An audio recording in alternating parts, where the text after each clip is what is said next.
Hay materias que son inembargables. En el tema de los hijos no hay límites. Entonces te pueden embargar la nómina entera si tú le debes tanto. Cuando hay modificación de las circunstancias como indicabas, pues se puede reducir la pensión de alimentos, pero es que también a lo mejor se puede aumentar.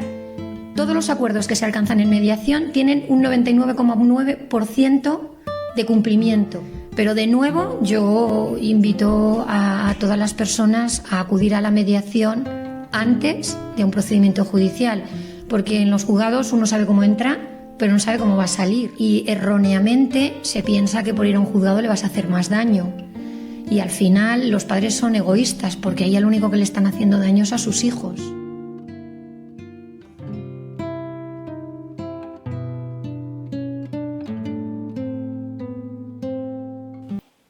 Hemos oído muchas veces que los juzgados de familia están saturados. De hecho, en el último año fueron más de 7 millones de casos, de los cuales 4 millones todavía tienen temas por resolver. Una parte significativa de todos estos casos que se dan en los juzgados de familia tienen que ver con conflictos con la custodia de los niños después de la separación y tal. Queríamos traer a Solos con Hijos a alguien que nos pudiera hablar del tema desde una perspectiva multidisciplinar. Exactamente, y para eso hemos traído a Sonia Rebollo. Muchísimas gracias por estar aquí y sobre todo por el valor que vas a aportar desde tu perspectiva, porque tienes una experiencia muy amplia en este ámbito. Para que os hagáis una idea, Sonia es doctora en Derecho, está acreditada, contratada doctora por la CSUCIL, es profesora de Derecho Civil, de Derecho Penal, de Derecho Internacional Privado de la Universidad Pontificia de Salamanca, es profesora también del Máster en Orientación y Mediación Familiar, también de la UPSA, ha sido profesora de Mediación Familiar del experto, ¿no?, en la USAL, de mediación de la USAL. Además es juez sustituta y ha trabajado como fiscal sustituta y magistrada suplente en la Audiencia Provincial de Salamanca, casi nada, y ha ejercido como abogada especialista en Derecho Civil, en Derecho Penal, en Penitenciario, en Derecho de Familia, como mediadora también civil, familiar y penal, hasta su acceso a la judicatura. Así que muchísimas gracias, Sonia, por venir. Gracias. Muchas gracias a vosotros por invitarme. Nada, solo de Derecho Penal no doy clase, doy clase de Procesal Civil, no sea que luego se malinterprete por ahí. Ya no doy Civil, lo di, y ahora Procesal Civil y Derecho Laboral y Derecho Internacional Privado, que fue en el anterior cuatrimestre. Pues nada, muchísimas gracias por invitarme a Solo con Hijos. Es un currículum impresionante, la verdad. Pues sí, además es que necesitábamos eso, que nos lo... Bueno, pues a partir de todos los problemas que tenemos los padres divorciados y los padres viudos con hijos, pues que tener esa experiencia tuya y esos conocimientos que seguro que nos van a ayudar muchísimo a aclarar muchas cosas. Es difícil encontrar un experto que haya trabajado con padres en proceso de ruptura o ya divorciados desde diferentes ámbitos. ¿En cuál de los roles te has sentido más cómoda y más incómoda? Pues la verdad que la pregunta es difícil, porque yo cuando hago un trabajo dejo el cuerpo y el alma en aquello que estoy haciendo. Así que cuando he sido abogado me he desvivido por la persona a la que tenía que asistir o defender. Cuando he sido juez he intentado ser imparcial y ser objetiva en la toma de decisiones. Y cuando he estado en la posición de fiscal, pues siempre desde el punto de vista de la protección del interés superior del menor he intentado tomar las decisiones favoreciendo a los niños. Y cuando he sido mediadora familiar, pues siempre en esa posición equidistante de intentar que los padres intenten llegar siempre al acuerdo que más favorezca la situación de sus hijos. Y bueno, pues luego en mediación penal es otra historia, porque bueno, también es cierto que muchos de estos conflictos familiares acaban judicializándose por la vía penal y tienen un tratamiento diferente, pero también manteniendo ese equilibrio para intentar solventar estos conflictos que, bueno, a la final pues no tiene mucha razón de ser que unos padres acaben en la vía penal por las diferencias con sus hijos. Así que allí donde he estado he intentado pues adecuarme al puesto, no sé si con éxito o no, pero lo he intentado. Muy bien. Oye, para las personas divorciadas, cuando la custodia la tiene uno de los progenitores y el otro progenitor tiene que pasar una pensión, y muchas veces hay disputas pues porque la persona que tiene que pasar la pensión no la pasa, o a lo mejor no están de acuerdo con las cantidades o cambian las circunstancias. Ante todo ese tipo de conflictos que se pueden dar en relación a esa pensión, ¿cómo recomendarías tú que actuaran los padres? Pues desde mi experiencia creo que la mejor solución es siempre acudir a un método de solución de conflictos, y en este caso creo que la mediación familiar es la opción más adecuada. Es cierto que en los conflictos de familia la mayor parte de los conflictos son por quién ejerce la guardia y custodia. También hay una creencia que la guardia y custodia compartida va exenta de pensión de alimentos, y no es cierto. La pensión de alimentos se puede fijar también en una guardia y custodia compartida atendiendo al nivel de ingresos de los dos progenitores, con lo cual esa es una creencia que la gente tiene que tener clara, ¿no? Que aunque tengas una guardia y custodia compartida puedes tener derecho a la pensión de alimentos. Y luego, cuando hay una guardia y custodia asignada a uno de los dos progenitores, es verdad que el caballo de batalla es el dinero, y lo es siempre. El dinero no solo en la pensión de alimentos, sino también en todos los gastos extraordinarios que generan o se generan por la vida de los niños. Entonces es cierto que en muchísimos procedimientos judiciales, no solo el primer de inicio, que es o la de separación o el divorcio, o la adopción de medidas en casos de hijos no matrimoniales, que el procedimiento al final viene a ser igual en cuanto a los niños, y ahí siempre el caballo de batalla efectivamente es la pensión. Y yo recuerdo un caso en el que fueron a la audiencia y ese lo resolví yo, en el que lo que se debatía eran 50 euros más o menos, y la audiencia se tuvo que pronunciar por 50 euros más o menos en una pensión de alimentos. Es decir, esto lleva a situaciones que para mí pues rozan un poco el absurdo, ¿no? Podemos llegar a un término medio porque estamos hablando de 600 euros más al año. Entonces habrá maneras de solventar esto sin necesidad de llegar ni a un juicio en primera instancia ni a una apelación. Y luego, cuando hay modificación de las circunstancias como indicabas, pues se puede reducir la pensión de alimentos, pero es que también a lo mejor se puede aumentar. Claro. Y además hay que tener en cuenta otra cosa, y los padres a veces, cuando están obligados a pagar la pensión de alimentos, no tienen en cuenta que la pensión va asociada al IPC, y tanto para las subidas como para las bajadas. Entonces, claro, hay muchas reclamaciones en vía civil y también en vía penal en las que no se tienen en cuenta, porque no se han tenido en cuenta todas estas subidas e incremento patrimonial que recibe la pensión anualmente, o detrimento, que también ha habido años pues en los que ha bajado mucho, para lo bueno y para lo malo. Entonces, también es cierto que, y en esto hay muchos padres que juegan mal las cartas o con intención de dañar a la otra parte, y es acudir a la vía penal en lugar de acudir a la vía civil. Tú, en el momento en el que tienes ya una sentencia fijando una pensión de alimentos y unos gastos extraordinarios, tú puedes ejecutar esa sentencia. Es decir, tú le dices al juzgado: me están impagando la pensión, ejecuta. Y los juzgados en tema de niños de familia no preguntan. Primero ejecutan, acuerdan, despachan ejecución, y luego ya te opones y alegas por qué no has pagado. Se podrá estimar o desestimar, pero el derecho de los niños a la pensión ni siquiera tiene un límite. Hay materias que son inembargables. En el tema de los hijos no hay límites. Entonces te pueden embargar la nómina entera si tú le debes tanto, ¿no? No te van a dejar en esas condiciones, ¿no? Pero quiero decir, para que la gente lo entienda, no hay límite de embargabilidad como en otras cuestiones de orden civil.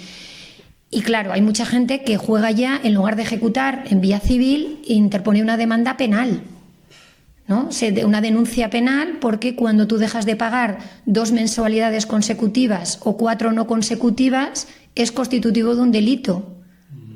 Se llama vulgarmente de impago de pensiones, pero es de no haber cumplido los deberes asociados a la parentalidad. 2 meses. 2 meses consecutivos, 4 no consecutivos. ¿Y lo llevan por la vía penal? ¿Para qué? ¿Para hacer daño? ¿O porque es más rápido? No, para llevarlo a la vía penal, porque es un delito menos grave, es un delito que va a enjuiciamiento, es un delito que, si te condenan, lleva aparejada pena de prisión o pena de multa, y es un delito que los antecedentes penales computan de 2 a 5 años en función de lo que se acuerde, con lo cual el daño es grande. Cuando se debería haber lo ideal es que se lleve por vía civil, ¿no? Efectivamente, lo ideal es que se lleve vía civil y lo ideal es pues acudir a un proceso de mediación porque se solventa con muchísima más rapidez. Yo me acuerdo de una mediación familiar en la que hice, en la que se derivó en fase de ejecución el impago de la pensión por parte del padre a 2 niños. Efectivamente, en la sesión informativa ya no hizo falta más sesiones, se llegó a un acuerdo de cómo iba a hacer ese plan de pagos. Es verdad que a veces los padres no tienen recursos económicos, pero hay que darle oportunidad. A lo mejor no pagas porque no puedes o no pagas porque no quieres, pero el que no puede tiene derecho a establecer un plan de pagos. Pues a lo mejor el juzgado no te da esa oportunidad, que sí te las da, pero en una mediación se puede hacer de forma muy rápida y sin ese coste emocional ni económico que te supone una vía judicial. Y en esa mediación, pues fijaros, fue curioso porque el abogado me dijo, mira a ver que el padre no tiene relación con sus hijos desde hace 2 años. Y el motivo de la derivación fue el pago de la pensión, se resolvió en la primera sesión y luego trabajamos sobre retomar esa relación. Entonces, bueno, pues efectivamente las ventajas que tienen son mucho mayores. Todo eso a través de la mediación. Todo eso a través de mediación. Sí, porque se podría decir que la mediación ayuda a unir, mientras un proceso judicial separa todavía más a los padres y, quieras o no, los hijos también están en medio de unos padres que están cada vez más separados, ¿no? El proceso judicial es desde el punto de vista de la confrontación y del enfrentamiento. Yo siempre a todos los alumnos les pongo el ejemplo de cuando vas a una sala de vistas y está la gente esperando en la puerta. Siempre hay 2 rincones como si fuera el ring del boxeo, ¿no? En uno está el padre con su abogado, en el otro la madre con su abogado, o abuelos o tíos que quieren tener relación con los niños, sobrinos o nietos. Digo, y encima hay momentos que en ese ring a veces los abogados pues a lo mejor son amigos, pues se conocen o se acercan para charlar y claro, aquello ya genera un clima de malentendimiento, de distensión, porque dicen, bueno, estarán hablando de nosotros, cuando a lo mejor se están preguntando qué tal están tus hijos, ¿no? Y entonces ya genera mal ambiente. Si luego ya encima entras a una sala de vistas en las que los abogados y el juez y el fiscal están en el estrado, por encima de ti, la estructura y la formalidad pues nos hace ver el conflicto de una manera diferente a que si se ve en un espacio de mediación donde, como estamos aquí, es desde la horizontalidad, ¿no? Desde nosotros trabajamos o se trabaja, yo ya no puedo ejercer como mediador, pero se trabaja sin mesa, trabajamos en un círculo intentando pues la cercanía y eso es lo positivo de la mediación, que enseña a los padres las posibilidades de abrir nuevas vías de comunicación, porque yo siempre enseño una cosa, cuando tú te enseñan desde pequeños a gestionar tus conflictos y todos gestionamos conflictos desde pequeños, ¿no? Y llegamos a la fase adulta pues resolviendo pequeños conflictos y de repente nos dicen que un conflicto con nuestros hijos o con nuestra pareja tiene que ir con judicial porque lo dice el Código Civil y la Ley de Enjuiciamiento Civil. Sí, pero también puedes optar por la vía pacífica sin necesidad de ir al juzgado. No es natural. No es natural, ¿no?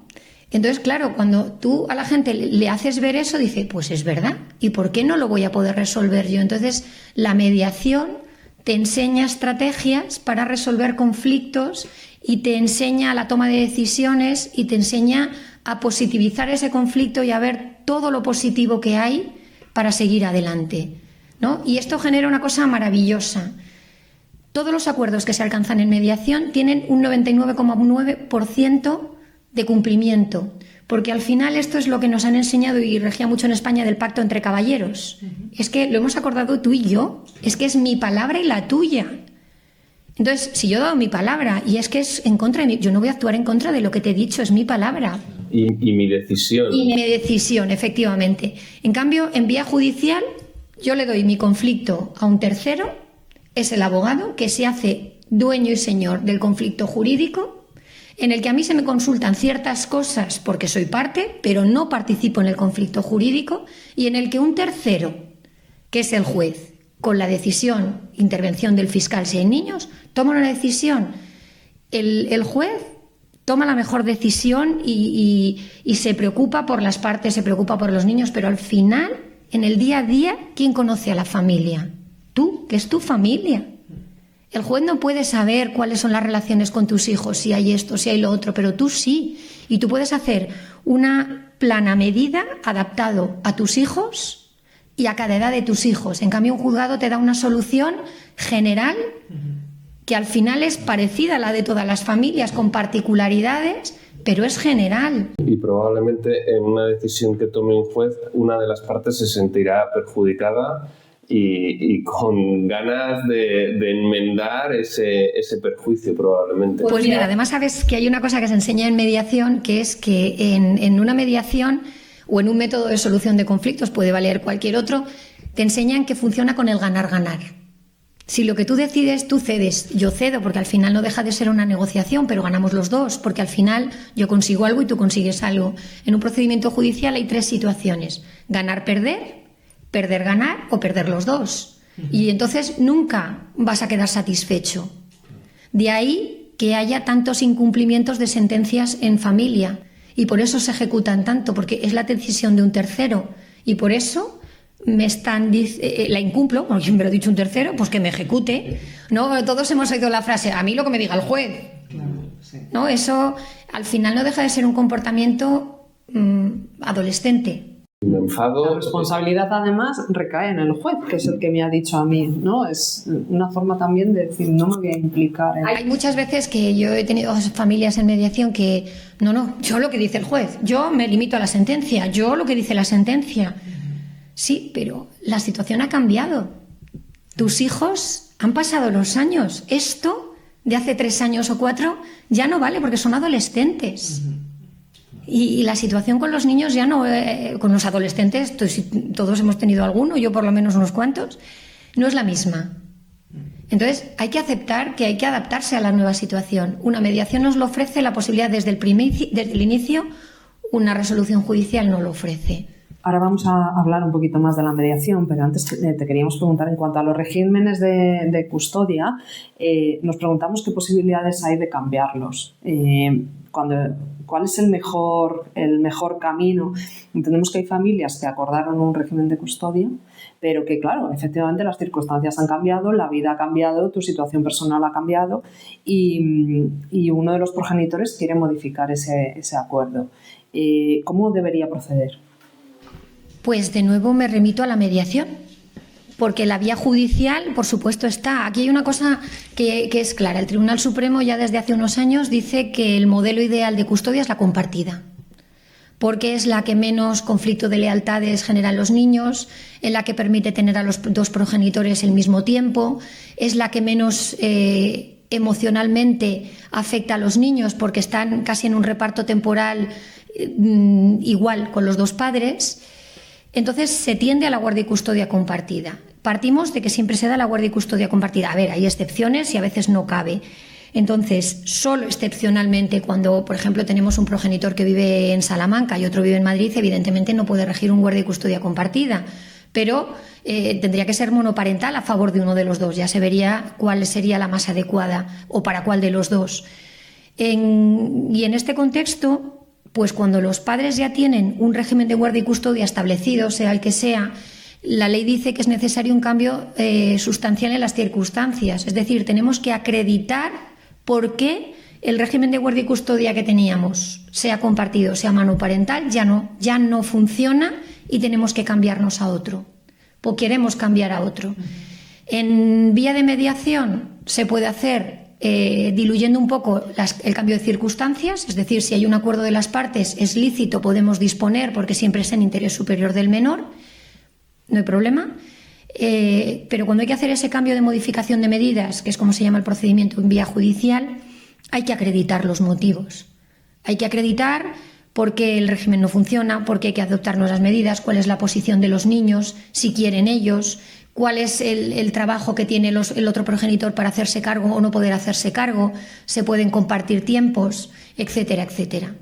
Pero de nuevo yo invito a todas las personas a acudir a la mediación antes de un procedimiento judicial, porque en los juzgados uno sabe cómo entra, pero no sabe cómo va a salir. Y lo que a veces nos parece que es justo, para nosotros, desde nuestra visión del criterio de justicia, a veces para las partes no lo es.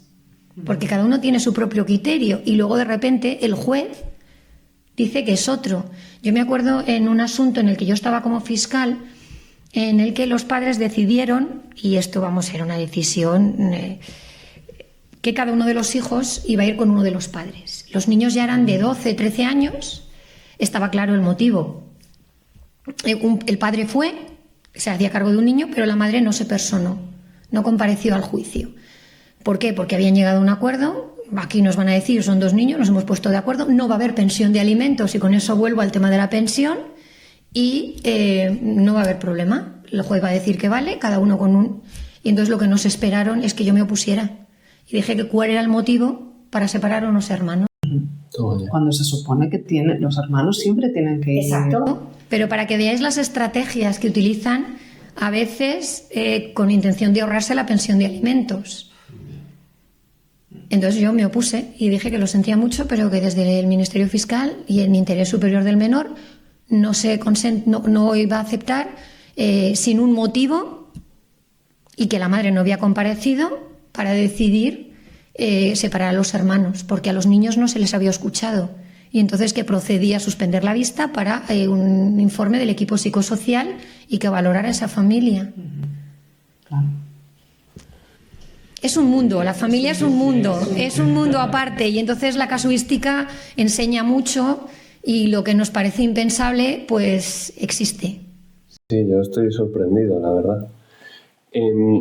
Hablabas ahora del equipo psicosocial. En solicitudes de adopción, el equipo psicosocial está como muy encima de las familias. De hecho, van a visitar la casa para ver qué tal está todo y tal.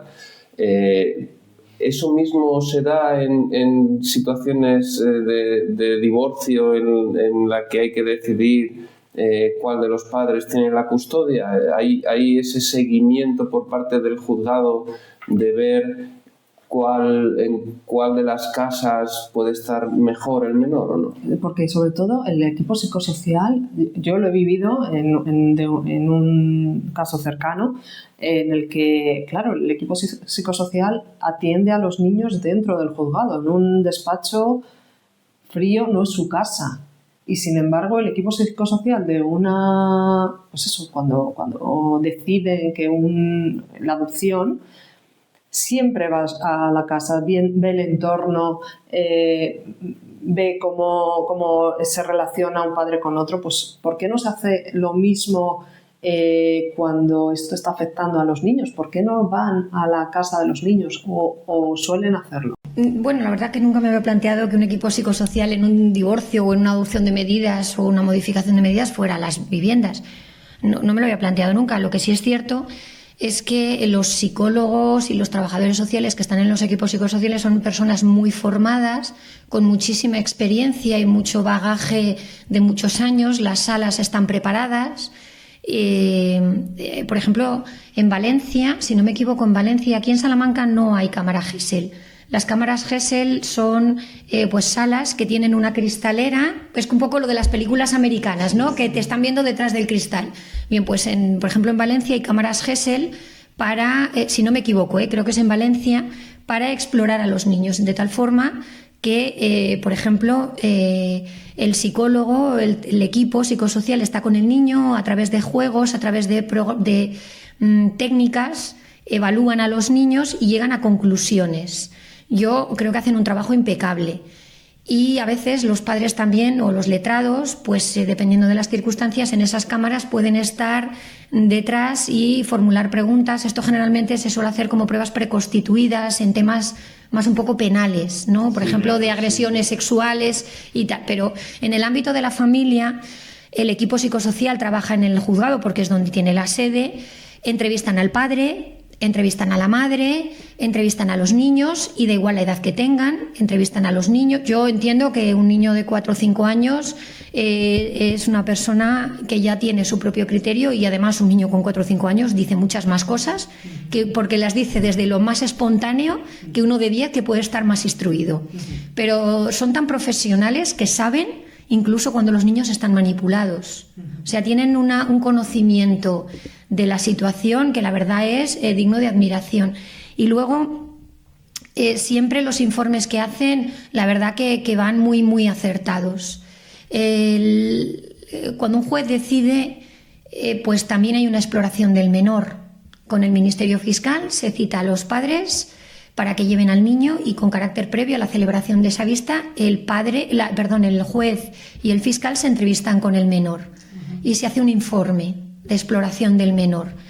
Y luego también tiene en cuenta lo que dice el equipo psicosocial, ¿vale? De tal forma que cuando en una primera instancia resuelven en contra de lo que uno de los progenitores considera, en la segunda instancia los magistrados de la audiencia provincial tienen posibilidad de explorar también al menor, con lo cual creo que la seguridad jurídica que damos a los niños y la protección del interés de los menores está completamente tenida en cuenta, porque se les escucha, siempre se les escucha. Yo lo de que vayan a las casas no lo veo, porque el espacio que tienen y que se genera allí es muy profesional. Sí que hay una figura que se llama, que no sé si la conocéis, el coordinador de parentalidad. No. Bien, pues el coordinador de parentalidad, aquí por ejemplo en Salamanca, cuando yo trabajaba, sí que se ha pedido alguna vez y que intervienen en divorcios muy conflictivos, donde es imposible llevar a término las medidas que se han impuesto en una resolución judicial. Entonces, esta figura del coordinador está designado por el juez, también pueden designarlo las partes, está designado por el juez, se hace en fase de ejecución de sentencia y esta figura sí puede entrevistarse con los padres, con los abuelos, con el pediatra, con los profesores del colegio, con la finalidad de establecer un plan de parentalidad y de adoptar una serie de medidas que permitan llevar a término ese régimen de guardia y custodia que ha establecido el juez, ¿no? Y no rige la confidencialidad como rige en mediación, de tal manera que va rindiendo cuentas el coordinador de parentalidad al juez cómo va evolucionando esto. En Cataluña esto viene una figura que se instauró, es una figura americana y se instauró, la trajeron a España como en el año 2015 en Cataluña y allí se utiliza bastante. Y eso no está extendido por toda España, ¿no? No, bueno, se citan, por ejemplo, aquí sí que se solicitó hasta en 3 ocasiones, creo que fue el juzgado de instrucción número 3, que es el que tiene competencia en violencia contra la mujer aquí en Salamanca, creo que lo ha pedido en varias ocasiones un coordinador de parentalidad. No hay formados, que yo sepa, no hay formados, sí hay formados, creo que en el Colegio de Psicología, como psicólogos, sí hay coordinadores de coparentalidad. Además es una profesión o una figura que para mí, y conociendo las competencias que tienen, debe ser un psicólogo o gente con competencias, porque claro, estamos hablando de padres difíciles, situaciones difíciles en las que tienes que tener mucho dominio de las emociones, por ejemplo, un educador social, un trabajador, no es una figura para un abogado, porque no tiene ese control de las personas o conocimientos psicológicos. Pero es una figura muy interesante. Ese sí que hace ese papel del psicólogo que va a las casas. En casos en los que la sentencia que ya se dictaminó en el juzgado tiene algún problema de ejecución. Efectivamente, porque no se cumple. Siempre se suele hacer ya en fase de ejecución, porque no se cumple porque los padres no son capaces de llevarla a término. Como por ejemplo que no entreguen al hijo en los días correspondientes. Bueno, hay que llevarlo un poco más al extremo. No solo no entregar al hijo, sino que allá no existe la alienación parental, no existe. Es una figura que se utiliza mucho y que todo el mundo entiende qué es, pero técnicamente no está reconocida. Pero sí es verdad que a los niños se les manipula y se les hace ver al otro progenitor como el enemigo y al otro como el salvador, cuando es falso. Pues en estas situaciones en las que se hace posicionar a los niños y que se ve la pérdida de uno de los progenitores es cuando procede la intervención de un coordinador de parentalidad. Súper interesante la figura, además. Sí. ¿Cuántos de los casos de los conflictos entre progenitores se podrían haber resuelto antes de llegar al juzgado? ¿Cuánto hay de porcentaje de rencor en esa decisión? Se podrían resolver todos. Se podrían resolver todos en mediación. Es cierto que cuando hay niños de por medio el juzgado tiene que intervenir por una razón, porque siempre hay que dar traslado al Ministerio Fiscal, porque es la figura la institución pública encargado de la protección del interés superior del menor, ¿no? Entonces, cuando se hacen acuerdos, pues imaginaros un convenio regulador en que los abogados han llegado a un acuerdo, eso siempre tiene que ser revisado por el Ministerio Fiscal para que no haya ninguna medida que perjudique a los niños, ¿no? Pues igual, cuando se llega a una mediación y se llega a un acuerdo, si hay un menor o varios menores, ese convenio, ese acuerdo final de mediación se debe darle la forma de convenio regulador, se presenta una demanda en el juzgado, una demanda de divorcio amistoso, y se le da traslado al Ministerio Fiscal, que informa favorablemente porque no va a haber nada raro, y ya está, es así de rápido. ¿Cuánto hay de rencor? Pues mucho. Mucho, por eso esto es la típica frase que utilizan muchos progenitores y todos hemos oído: quiero que caiga sobre él el peso de la justicia. Sí. Pues porque me ha sido infiel, porque me ha arruinado la vida, porque me ha agredido, porque, pero me refiero a hombres y mujeres, no salvando la situación de la violencia de género, pero esto se da en todos los ámbitos y sin distinción de sexo. Y ahora con las familias de un solo sexo, pues la situación es exactamente igual, ¿no? Entonces hay mucho de rencor y erróneamente se piensa que por ir a un juzgado le vas a hacer más daño, y al final los padres son egoístas porque ahí lo único que le están haciendo daño es a sus hijos. Hay una figura, ya está reconocida, no me acuerdo exactamente el nombre, pero es el miedo de los niños que desarrollan, de padres divorciados, separados.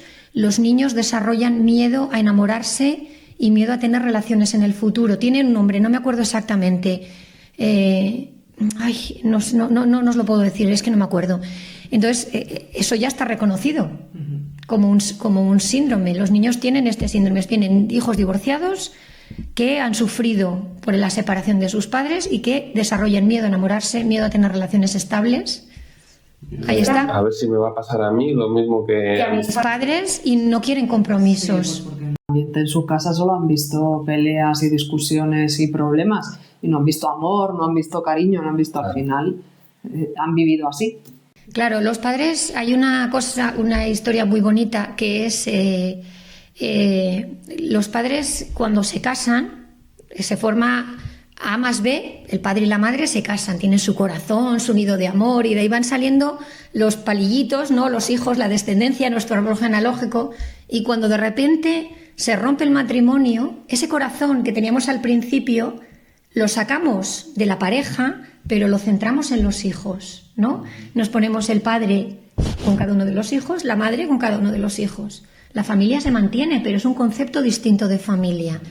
Y desde esa comprensión del concepto de familia, tienen que entender que la vida continúa. Pues a ver, si en un momento nos quisimos y nos amamos, ¿por qué ahora nos odiamos? Pues a lo mejor no nos entendemos como pareja, pero tenemos algo en el común que es fruto del amor. Y desde ahí debemos cuidarlos. Pues cuando la gente llega a comprender eso en mediación, la colaboración y la resolución de toda la familia del futuro es rapidísimo. Todo, ¿no? Es un antes y un después. Sí, eso hacen clic y de repente dicen, es que es verdad. Porque en mediación trabajamos el presente y el futuro, no trabajamos el pasado, porque eso es terapia de pareja o de familia, ¿no? Lo que pasó, por qué se rompió, no podemos resolverlo. Pero sí podemos trabajar con vosotros cómo va a ser vuestro futuro. Qué bonito. ¿No? Y además, fíjate, hay una cosa muy curiosa que es, ¿qué quieres tener cuando tu hijo se vaya a casar dentro de 20 años? ¿Tú qué quieres que le diga a sus hijos respecto a sus padres? ¿Que eran el enemigo? ¿Quieren que el día de tu boda, quieres que estén allí los dos? ¿No? Y diga, estos son mis padres, que no se tengan que avergonzar ante la otra parte de mis padres se odian. No, son mis padres y vienen aquí, pues es verdad que tienen sus diferencias, pero vienen juntos por mí, porque me quieren. Pues todo esto que la gente no piensa, llega.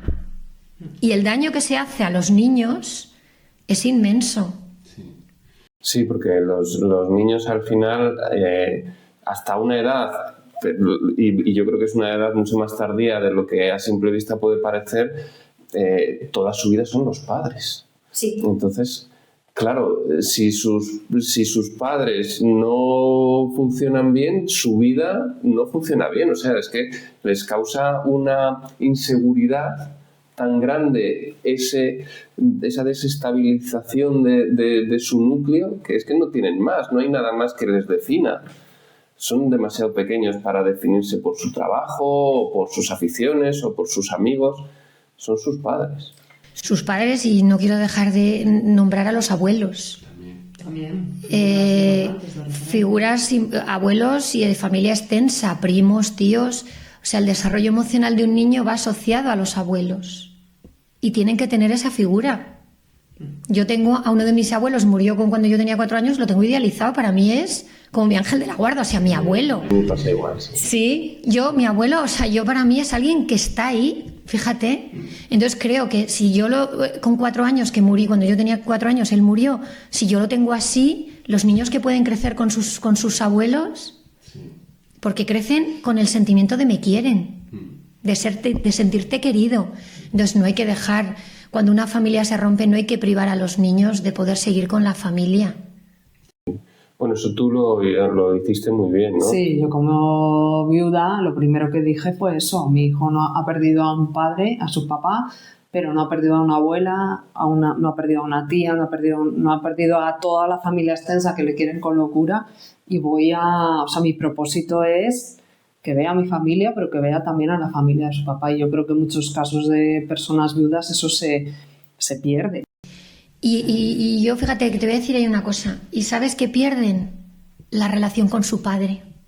Efectivamente. Porque el abuelo, la abuela, el tío mantienen viva la figura del padre o del que se ausenta, padre o madre. Sí. Y tenerlo presente, creces con eso.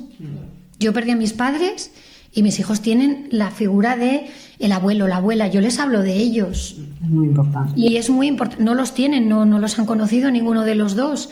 Y yo siempre he incentivado la relación con sus otros abuelos, porque tienen que tenerlos. Y primos, tíos, todo. Sí. Muy importante. Fundamental. Muy importante. Bueno, Sonia, en los casos de padres divorciados, que no nos ponemos de acuerdo en temas como a qué colegio llevarles, el campamento de verano, bueno, miles de cosas en las que, oye, pues yo quiero esto que es más caro y yo quiero esto que es más barato. Yo quiero esta extraescolar y tú quieres, porque a mí me gusta más el deporte y a ti te gusta más la música. La mediación, la palabra clave de hoy es la mediación. Pero, ¿qué hay que aportar a esa mediación para intentar resolver eso? ¿Es esto para ti y esto otro para mí? ¿O vamos a encontrar un punto medio entre lo que tú quieres y lo que yo? ¿Cómo afrontarlo? Mira, es que eso me hace gracia porque no solo es eso, es la comunión, es la catequesis, va catequesis, pero no en la iglesia que decides tú, en la que decido yo. Y esto, ¿sabes cómo se resuelve? Van al juzgado y presentan un expediente de jurisdicción voluntaria que cuando quiere resolver el juez, que de estos hay cientos, claro, ya pasa la fecha de la comunión, ya pasa la fecha del bautizo y el juez no se ha pronunciado, con lo cual ya deja de tener el objeto el pleito. Entonces, la solución efectivamente es acudir a una mediación. A ver, la solución es que los padres se sienten en una mesa y que hablen. Que el divorcio salió muy mal o la ruptura y no pueden ir, no hay un acuerdo entre el bautizo tal, pues habrá alguna solución intermedia. Siempre hay una solución intermedia. Pero la única cosa que no hay solución en esta vida es cuando te mueres. Pero todo lo demás hay alguna opción. Entonces habrá que buscarla.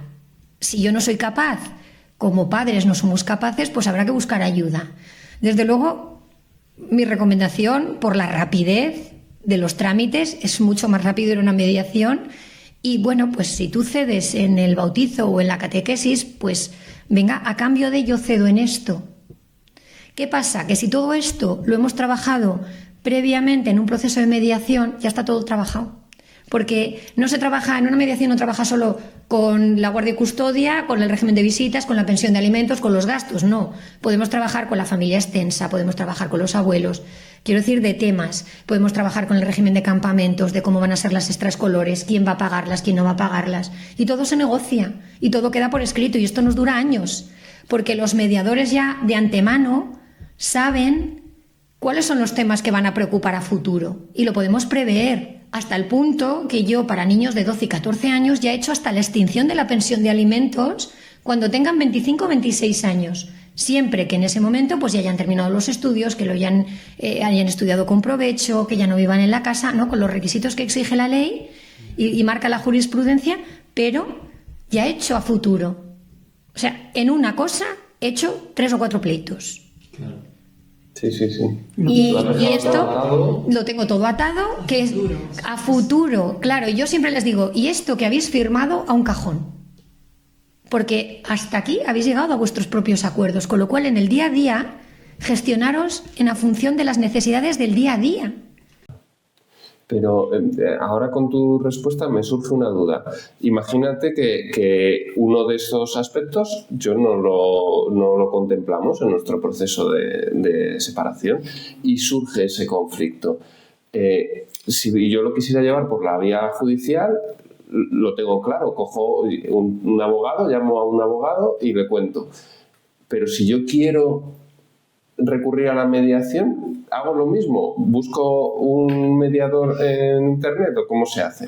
Pues mira, es que resulta que cuando la gente va a mediación, en el acta final ponemos que las partes se comprometen a que si en el futuro vuelve a surgir otro conflicto, acudirán al servicio o al mediador al que han acudido o a otro. Con lo cual ya le dejamos la puerta abierta para que vuelvan cuando quieran. Entonces la gente vuelve. Yo me acuerdo de un divorcio que hice, ya el divorcio ya estaba, querían modificar las medidas, era una guardia y custodia monoparental, transformarla en guardia y custodia compartida, se hizo en mediación, pero es que al año y pico volvieron para hacer la liquidación de las sociedades gananciales. Ellos volvieron. Los dos voluntariamente me llamaron y me dijeron, ahora ya queremos liquidar el patrimonio. Entonces, como tú le dejas abierta la puerta, no dejamos nada al azar. Ya, claro. Entonces ellos vuelven y puedes contactar, pues hay muchos, gracias a Dios ya se empieza a institucionalizar los servicios de mediación. Entonces tú puedes contactar, te metes en internet, servicio de mediación en la ciudad de Salamanca, servicio de mediación en Madrid, y en todas las ciudades ya va habiendo servicios, y siempre, pues por ejemplo Castilla y León tiene una lista de mediadores que están inscritos en el registro de mediación, o por ejemplo en la Universidad Pontificia hay un servicio de orientación y mediación familiar. Hay muchos servicios. ¿Qué consejo entonces darías a los padres divorciados con hijos menores para evitar un conflicto permanente cuando ellos deciden, en este caso, tener una nueva pareja? O sea, ¿cuáles son las pautas para que evitar ese tipo de conflictos incluso con la otra parte? Y cuando entra una tercera persona dentro de la familia. Esa es una pregunta muy interesante porque genera mucho conflicto. Sí. Genera mucho conflicto porque a veces cuando la pareja se rompe, pues a lo mejor no se rompe por ningún motivo más que porque no se entienden. Pero cuando se rompe por un tercero, el otro ya es la figura del despechado porque me ha abandonado, tal, con toda la lógica del dolor que le puede sufrir, que puede sentir porque estaba enamorado, ¿no? O enamorada, y entonces pues te duele. Y claro, el proceso de adaptación, hay dos procesos de adaptación. Uno de la otra parte, que lo tiene que aceptar, que no le queda más remedio porque aquí ya no hay, el divorcio fue por lo que fue y tú no puedes ya reprochar que la otra parte rehaga su vida. El problema es cómo haces a los niños entender que la nueva figura no va a ocupar el papel de padre o madre. Y ahí es donde viene la dificultad. Porque claro, hay padres que están enamoradísimos y desde el primer día la meten en casa o lo meten en casa y por narices, pero claro, depende de la edad. Porque si tú te pones bruto como padre diciendo tienes que aceptar a mi nueva pareja, el niño dirá, pues no me da la gana porque tú a mí no me impones nada. Claro. Además que los niños tienen clarísimo que quieren a su padre y a su madre y no quieren que se los cambien. Efectivamente. Y entonces tú no me puedes... Y estas son las típicas frases que todo el mundo... Es que lo habréis oído contar a alguien. No, es que tú a mí no me puedes imponer que esta haga el papel de mi madre porque no lo es. O tú a mí no me mandas porque no eres ni mi padre ni mi madre. Yo me acuerdo una mediación que hice que, bueno, el juez había acordado una guardia y custodia compartida cuando venían de una mano parental. Y entonces los derivó a mediación porque no se entendían. No se entendían hasta el punto que hacían cosas que para la niña, para el niño eran traumáticas. ¿Cómo hacían las entregas de ese niño? se ponían cada uno a una punta de la calle y el niño con su mochilita, pequeñito, caminaba solo hacia el otro progenitor. De la mafia. ¿No? Con la entrega de rehenes. Eso es. Y yo les dije, mira, aquí en la mediación rige la imparcialidad, la neutralidad, pero esto se acabó. O sea, no la vais a tomar esta decisión. Yo voy a velar por el interés de ese niño y esto se acabó. Vosotros vais a entregar a ese niño uno delante del otro. Hasta esos detalles. Hasta esos detalles. Imaginaros un niño de 5 años caminando por una callecita, aunque sea una calle peatonal, pero esos 50 metros, 100 metros, la soledad. ¿Qué piensa un niño cuando deja a su madre atrás y camina hacia su padre? ¿Qué piensa? Bueno, a mí es que me pareció desolador y dije, bueno, que no, o sea, los padres no se soportan y no se pueden, Claro. no pueden estar a 2 metros de distancia. Claro, pero lo que hablábamos antes, ¿no? ¿Qué inestabilidad tengo a mi alrededor que se ejemplifica en esta soledad de esta calle, ¿no? De estos 50 Bueno, entonces metros. yo le dije, yo lo siento mucho, la mediación hay que hablarlo, deberíamos haber hablado, vamos a hacer otra manera de gestión. Le dije, no, o sea, que a mí aquello me pareció desolador. Digo, la siguiente sesión me tenéis que decir cómo estáis entregando al niño, si lo estáis haciendo en una casa, bajáis, pues que lo haga mi padre. De eso nada, tu hijo es tuyo, no es de tu padre. Lo vais a hacer los dos. Oye, la siguiente sesión, ni mu, lo estaban haciendo. Bien, y entonces uno de ellos empezó una relación. Y era una persona, me pareció, no una persona normal, un trabajador de una empresa. Qué inteligencia, porque lo que hizo fue, empezó a quedar con esa persona en el parque. Y jugaban en el parque cuando el niño estaba allí también jugando. Y era una persona más que estaba en el parque.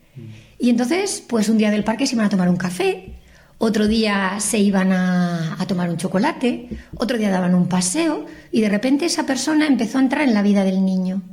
Empezó a entrar y era una persona más hasta que un día le pasó 1 año y medio. El padre le dijo, mira, la persona tal, sí, dice, ¿qué te parece si viniera a vivir con nosotros? El niño estaba encantado. Porque ¿quién se ganó al niño? La persona. Sí, efectivamente. Entonces, fijaros la diferencia, porque también tengo un asunto en el que se impuso a unos niños y la reacción fue, los niños rechazaron a esa persona, pero encima no solo la rechazaron, sino que rompieron la relación con el padre. Entonces, de hacer las cosas bien, hacerlas mal, que lleva más tiempo, efectivamente. Y yo, ese padre, siempre lo recuerdo como a ese padre, yo digo, bueno, vamos, era una persona inteligentísima. Y no solo ese niño mantuvo a su padre, mantuvo a su madre, sino que a él se le enriqueció con una tercera persona más que veía que le quería. Si al final es eso, lo importante es el bienestar también del niño, que es que hay una persona que entra en tu casa. Claro, entra en tu casa, en tu espacio. Y de alguna manera invade el espacio que tú le supones a tu padre o a tu madre, ¿no? Porque aunque no esté en esa casa, el padre o la madre que no está, aunque no esté en esa casa, pero tiene como su espacio que si viene otra persona de golpe y lo ocupa, es como una invasión, ¿no? Claro, pero ese niño entendió que esa tercera persona no iba a ocupar el papel de ninguno de sus dos padres. Que era otra. Porque había entablado una relación de amistad, no sé, de afectividad, pero no del padre o la madre, sino desde otra tercera persona. Y claro, bueno, vamos, que una relación perfecta tienen, y estupenda. Sí, ahora en enero de este año sale una nueva ley, ha salido, que obliga a pasar por mediación antes de ir a los juzgados, ¿no? Por temas relacionados con el divorcio, la custodia, etc. ¿Qué va a cambiar?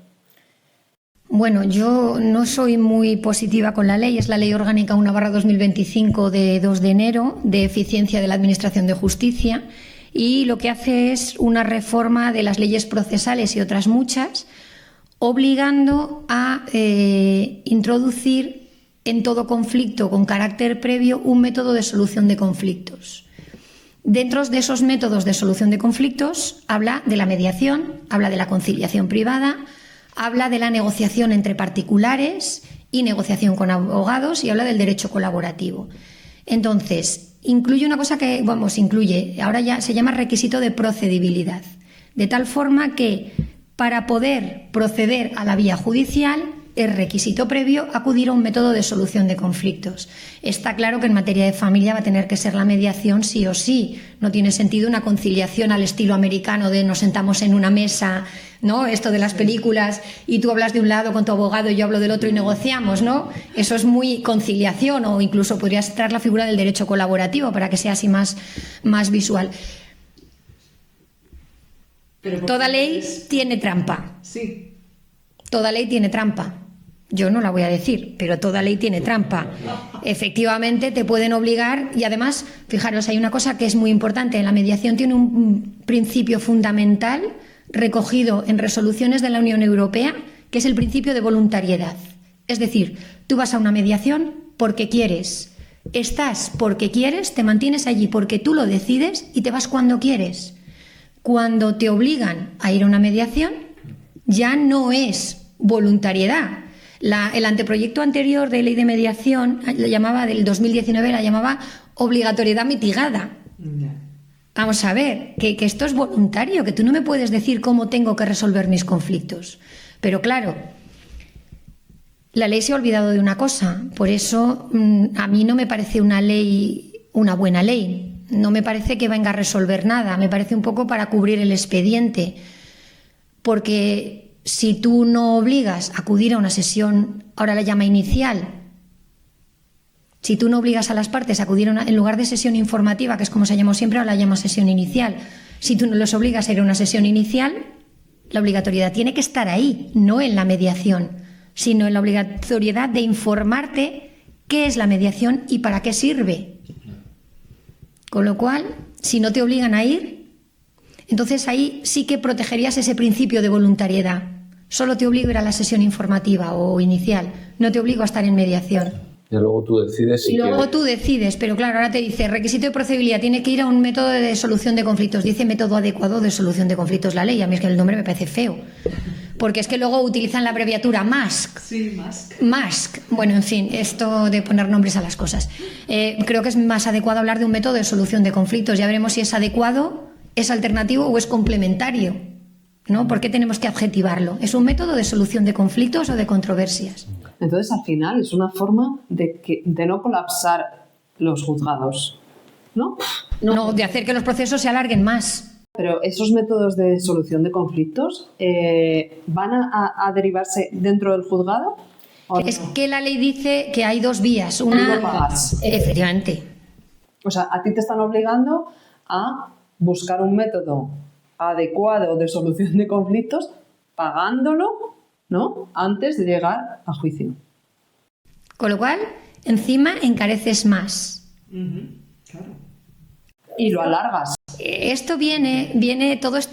Toda esta cosa que se nos ocurre a los españoles, esto se llama en el sistema americano el sistema multipuerta, que es el multidor, perdonad mi inglés, el multidor courthouse o multidor court system, en la que te ofrece soluciones in court of out court, o sea, dentro del sistema judicial o fuera del sistema judicial. De tal forma que los americanos dicen, viene una persona y dice, tenemos un conflicto, es este. Y le dice una persona del servicio de la administración americana, pues mira, dentro de todas las alternativas que tú tienes para solucionarlo, pues voy a derivar a un arbitraje, a una conciliación, a una mediación. Y si no te va bien, aquí tienes los tribunales. Esta es la idea que queremos traer a España, pero claro, eso no te lo proporciona el sistema judicial, no, sino que eres tú el que te obligan de alguna forma a buscar unos métodos adecuados de solución de conflictos, pagándolo tú, y si no estás de acuerdo, te vas al juzgado. Claro, porque encima, en España no hay una ley de mediación familiar a nivel nacional, sino que hay tantas leyes de mediación familiar como comunidades autónomas. ¿No existe una ley centralizada? No, hay una ley, la ley 5/2012 de 6 de julio, de mediación en asuntos civiles y mercantiles, que es transposición de una directiva europea. Esta es mediación civil y mercantil para asuntos también extrafronterizos, intrafronterizos, no sé exactamente cómo es la expresión, bueno, transfronterizos, entre fronteras de todos los países de la Unión. Entonces, la que se puede aplicar es esa, porque la familia, el derecho de familia es derecho civil, entonces se puede regular por ahí. Pero claro, la familia tiene muchas particularidades. Entonces ahora tenemos que conjugar, si vamos a hacer una mediación en Castilla y León o en Madrid, la ley de mediación en asuntos civiles y mercantiles con la ley de familia, con los más, con la ley de eficiencia. ¿Vale? Y entonces es como coger una coctelera, agitar, echar y a ver qué sale. Porque la propia ley, si tú la lees, la relees y das la vuelta, tiene cosas que son incongruentes y que llevan al absurdo. Porque no está bien redactada, no está bien estructurada, porque una ley tiene que ser una ley y no una ley que lleva tiene 200 y pico páginas. O sea, que esta ley del artículo 2 al 19, que son pues 17 artículos, ¿no? 17 y 18 artículos, son 18 artículos. No tienes que tener 200 y pico páginas modificando la ley de enjuiciamiento civil, la ley de mediación civil y mercantil, la ley de jurisdicción social, la ley del contencioso, el estatuto de los trabajadores. Es que no tiene razón de ser. Es hacer una ley adaptada, pues una ley que valga soluciones de conflictos, pero integral, recogiendo todo lo que hay por las comunidades autónomas. Valencia tiene una ley de mediación propia, que no es familiar, Cataluña también. Qué bien estamos. Esto es lo que lleva a la descentralización, ¿no? Esto de la transferencia de competencias lleva al caos. Sí. Y si un padre trabaja en Barcelona o vive en Barcelona y tú vives en Castilla y León, ahí madre mía, ¿cómo lo regulamos ahí? Pues hombre, o sea, ¿con qué método? También ten en cuenta que en Cataluña tiene derecho foral propio y tiene código civil propio, con lo cual encima hay que decidir si aplicas el código civil catalán, el código civil español, que es el derecho común. Yo me siento perdidísimo. O sea, yo me imagino una situación en la que yo tenga que resolver algo y es que no sabes a qué atenerte. O sea, es tan amplio el número de leyes o de situaciones, de normas que te pueden afectar, que no queda claro si te afecta una o la otra o la de más allá. Esto es lo que llaman la hiperjudicialización de los conflictos. Es decir, esto está tan regulado todo, tan judicializado todo, que deja poco margen a las personas para poder tomar decisiones, pero el poder de decisión está en ellos. Y la primera decisión es, puedo ir a un método de solución del conflicto, es el que yo quiera, porque encima ahora la ley me lo permite. Sí, es una de las cosas que yo te quería preguntar. Hay diferentes tipos, ¿no? La mediación, la conciliación, la negociación.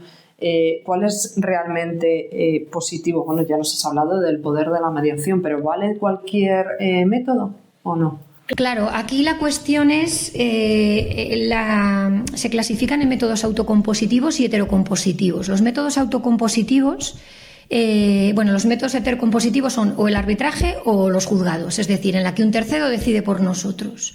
Con lo cual, no queremos que un tercero decida por nosotros, queremos decidir. La diferencia entre la mediación, la negociación, la conciliación.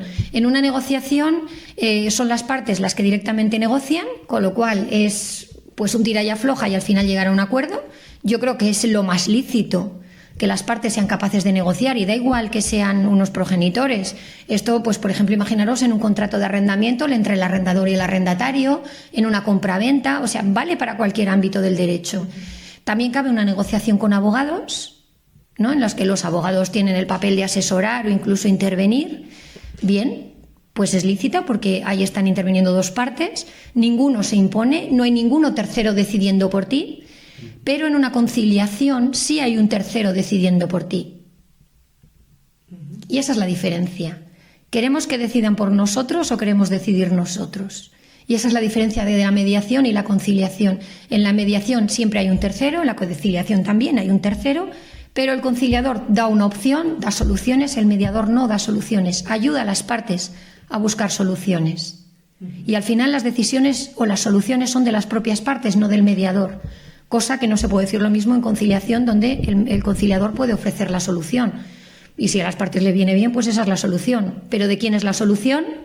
Del conciliador, no de las partes. ¿Y esa conciliación siempre va a estar el niño en el centro o no tiene por qué? Hombre, yo entiendo que en familia no procede una conciliación privada, que es como lo llama la ley, procede una mediación. Y por supuesto, porque la mediación ofrece mucha más seguridad jurídica, a mi entender, que una conciliación, porque el mediador, dentro de la formación profesional que tiene, porque hasta hoy, que yo sepa, a los conciliadores no los ha formado nadie, ¿no? No tiene una formación específica como tiene un mediador, porque el mediador no solo aprende lo teórico, sino también desde el punto de vista práctico, aprende a desarrollar habilidades, aprende técnicas de comunicación y desde ahí puede gestionar esa protección del menor. Un conciliador, yo no sé lo que va a hacer, porque fijaros lo absurdo de la ley, que dice en una de las disposiciones finales que una ley futura desarrollará el estatuto jurídico del de la persona tercera neutral. Tercera persona neutral es la figura que se ha creado, que se han inventado ese nombre maravilloso para incluir en ese saco a todos los que vayan a intervenir como mediadores, como conciliadores, etcétera, etcétera. Pero bueno, no hay ley todavía. No hay ley.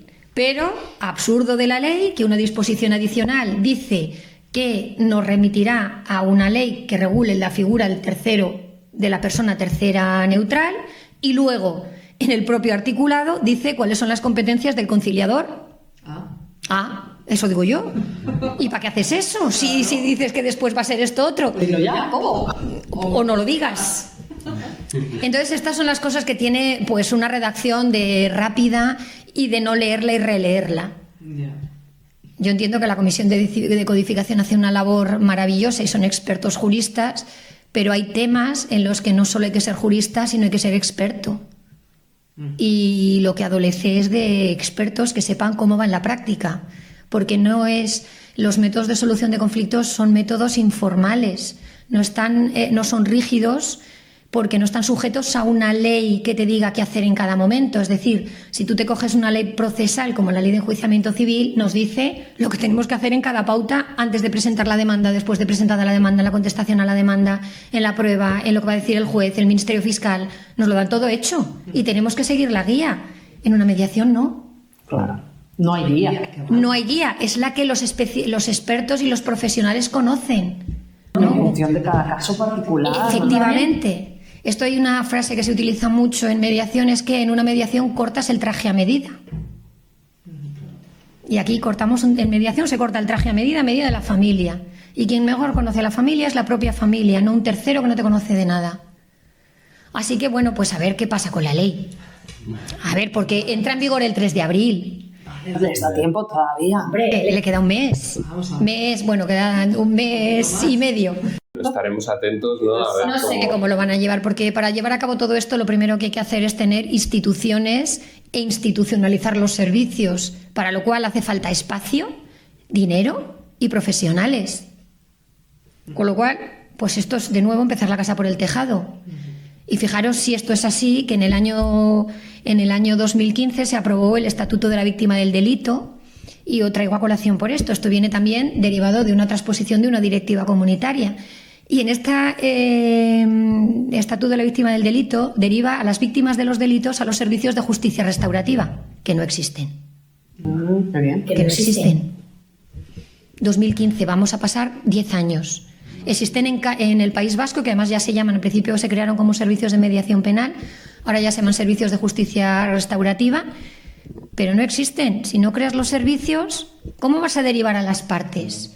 Pues esto se está haciendo pues con el buen hacer de mucha gente que pro bono está dando su tiempo y sus conocimientos y su trabajo para que, por ejemplo, aquí el Colegio de Abogados de Salamanca haya creado un servicio de mediación en el IMICASAL que lo que ha establecido son sesiones informativas para que la gente, cuando el juzgado, los dos juzgados que hay de familia en Salamanca, el 8 y el 10, derivan a mediación, bajen a que les informen la sesión informativa. Y les dan ahí la sesión informativa. Y bueno, pues ¿quién paga eso? Claro. Son horas de trabajo. Claro. No, sinceramente no sé si tiene alguna subvención de la Junta, pero bueno, La tengan o no la tengan, son horas de trabajo. Sí, y que ha tenido que ser una iniciativa casi privada. Es una iniciativa privada del Colegio de Abogados y de una letrada que lo ha puesto en marcha, que se llama Marta Saiz. Es ella la que lo ha puesto en marcha. Más el trabajo de todos los que hemos estado antes haciendo muchas cosas en la sombra para que las cosas avanzaran. Pero claro, privado, no es las instituciones las que toman la iniciativa. Está muy bien crear un servicio, ahora lleva un año funcionando en la Junta de Castilla y León, creo que se llama AMECIL, creo que se llama, pero que no deja de ser una gestión privada, ¿no? Porque esto creo que es una licitación lo que tienen. Sí. Pero claro, si tú pones en marcha un servicio público, tiene que haber profesionales detrás, ¿no? Pagado por el público, efectivamente. Claro. Como hace el gobierno vasco con los servicios de familia, que tienen muchísimos. Servicio de mediación. Con los servicios de mediación del gobierno vasco, los servicios de justicia restaurativa. Extremadura ha creado servicios de mediación familiar y son institucionales. Entonces, bueno, creo que Castilla y León en este caso, por ejemplo, con la Comunidad de Madrid también tiene y otras comunidades también, no quiero decir que... Pero, por ejemplo, Castilla y León va muy a la... Y porque no ha querido hacer más, porque durante años ha dicho que con la lista bastaba. Pues ahora hay que ponerse las pilas, porque Claro, todo esto es dinero. el Musk ya es obligatorio. El más ya es obligatorio. ¿Cómo se va a gestionar esto? Pues no lo sé. Supongo que habrá una ley de desarrollo de esta un reglamento para desarrollar todo esto. No lo sé. Hablando ahora de temas de herencias, no sé si tú has visto muchas de estas situaciones, pero entendemos que también se generan, aparte de la situación emocional, de la carga emocional, se pueden generar conflictos, ¿no?, entre las distintas partes de una herencia, aunque ahí ya sí queda todo bastante mejor estipulado, o no, hay mucho margen para la mediación. Pues mira, lo primero que tiene que hacer la gente es no tener miedo a hacer testamento.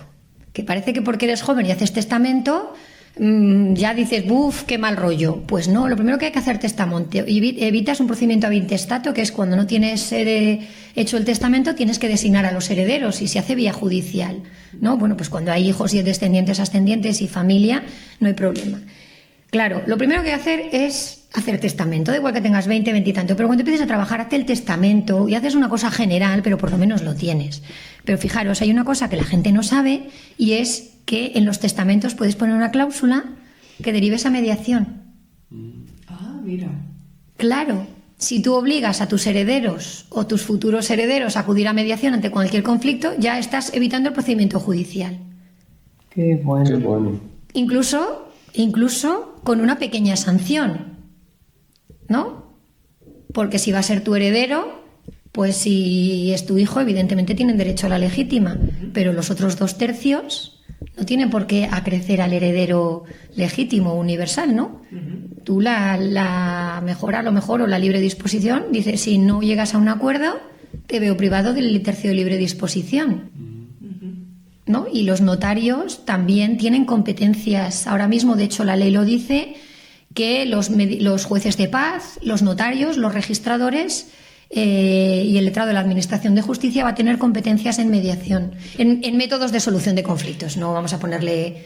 Con lo cual, un notario también puede intervenir ahí, previo a la judicialización. O sea, va a hacer como esa labor de mediación para intentar resolver los conflictos. Claro, luego hay que tener en cuenta una cosa. Hay mediación en estado puro que hacen los mediadores cuando vas a un centro de mediación. Luego ya la mediación que haga un notario, un registrador, pues será un poco sui generis, ¿no? Pero ¿es necesario la formación en mediación para eso? O sea, Sí.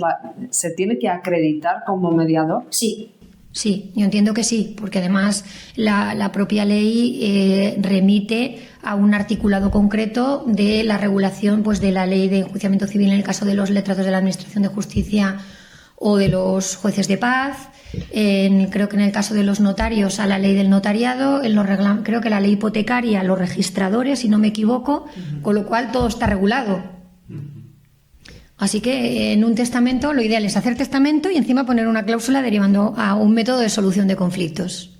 Muy bien. Hay casos en los que los padres fallecen y existe un hijo con discapacidad. ¿qué sucede en ese caso?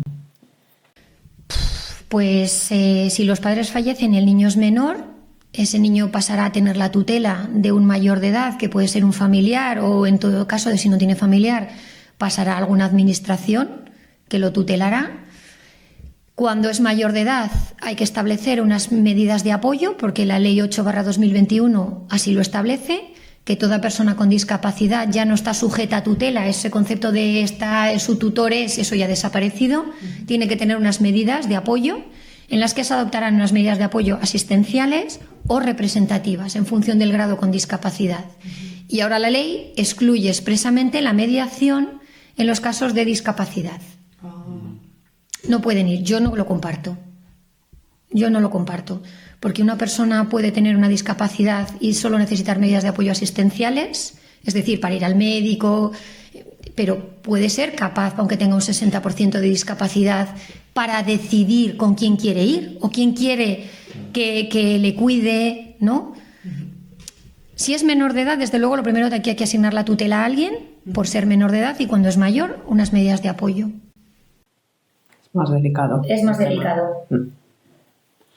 Bueno, pues yo la verdad que he aprendido muchísimo de esta conversación y sobre todo me has traído aquí delante la importancia de la mediación, ¿no? Tú que has sido juez, fiscal, abogado y mediadora, defiendes, por lo que veo, totalmente el uso de la mediación para la resolución de conflictos, tanto en temas de divorcio, que es lo que más hemos hablado, como en temas de herencia.